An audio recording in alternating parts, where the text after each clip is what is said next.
আপন ভাইরা মিলে হজরত ইউসুফ আলাইহিস সালামকে কুয়ার মধ্যে ফেলে দিয়েছিল।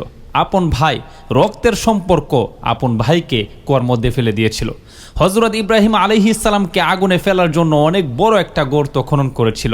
হজরত ইব্রাহিম আলাইহিস সালামকে আগুনে ফেলার জন্য সে অগ্নিকুণ্ড এত বড় ছিল যে পাখি উড়ে যেতে পারতো না, এটার মধ্যে দাখিল হয়ে যেত। ইব্রাহিম আলাইহিস সালামকে আগুনে ফেলা হলো।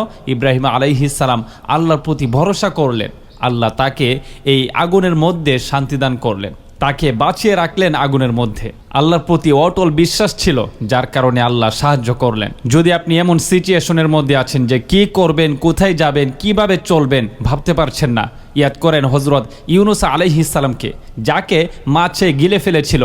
আল্লাহর প্রতি বিশ্বাস ছিল, যেখানে মানুষের কোনো সাহায্য পৌঁছতে পারে না সেখানে আল্লাহর সাহায্য অবশ্যই পৌঁছে গিয়েছিল, যার কারণে আল্লাহ মাছের পেট থেকে তাকে বের করে এনেছিল। মানুষ মহলে আপনাকে ছোট দেখায়, মানুষের কাছে আপনাকে ছোট রাখে, আপনাকে অনেক অপমান করে, অনেক বেইজ্জতি করে। সমাজে বাঁচা যদি আপনার জন্য কঠিন হয়ে যায়, তাহলে ইয়াদ করেন আমাদের রসুল সাল্লাল্লাহু আলাইহি ওয়াসাল্লামকে। রসুল ঘর থেকে বের হলে রাস্তার মধ্যে কাফেররা পাথর নিক্ষেপ করত, যেই দিকে যাই সেই দিকেই দুশ্মন। সারা আরব দুশ্মন হয়ে গেছে, রসুলকে শান্তিতে থাকতে দেয় না। সে অবস্থার মধ্যে এক একটা দিন তার কাছে অনেক কষ্টকর হয়ে গিয়েছিল। তারপরেও রসুল কাফেরদের জন্য বদদুয়া করেন নাই, তাদের মাগফিরাতের জন্য দোয়া করেছেন।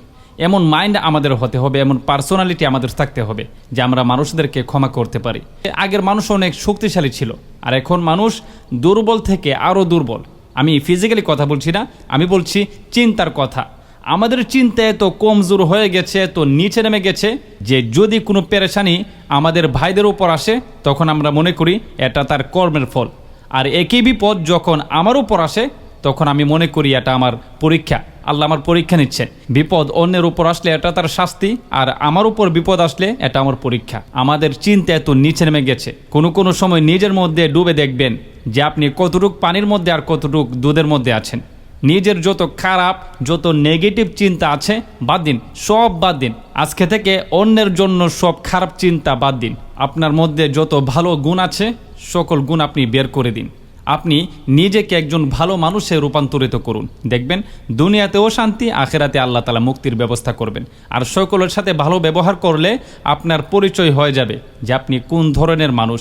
একটা মানুষের ব্যবহারেই বোঝা যায় যে তার ব্যাকগ্রাউন্ডটা কেমন, তার পিতামাতা কেমন, সে রসুলের আদর্শের উপর আজও আছে নাকি নাই। মানুষ বুঝতে পারে, তার আখলাকে তার পরিচয় দিয়ে দেয়। অনেক বোনেরা আছে দেখবেন যে আল্লাহ তাআলা তাদের চেহারাটা সুন্দর করে বানাইছেন, আবারও তাদের চেহারা সুন্দর করার জন্য তারা আয়নার সামনে অনেকক্ষণ পর্যন্ত দাঁড়িয়ে থাকেন। চেহারার সৌন্দর্য আসল সৌন্দর্য নয়, আসল সৌন্দর্য হচ্ছে আপনার সুন্দর ব্যবহার, আপনার সুন্দর আচরণ। আপনি মানুষের সাথে কেমন আচরণ করেন, এটা হচ্ছে আসল সৌন্দর্য। যদি আপনার সৌন্দর্যটা হয় ব্যবহারের মধ্যে, দেখবেন আপনাকে আল্লাহ তাআলা সম্মানী ব্যক্তি বানিয়ে দেবেন।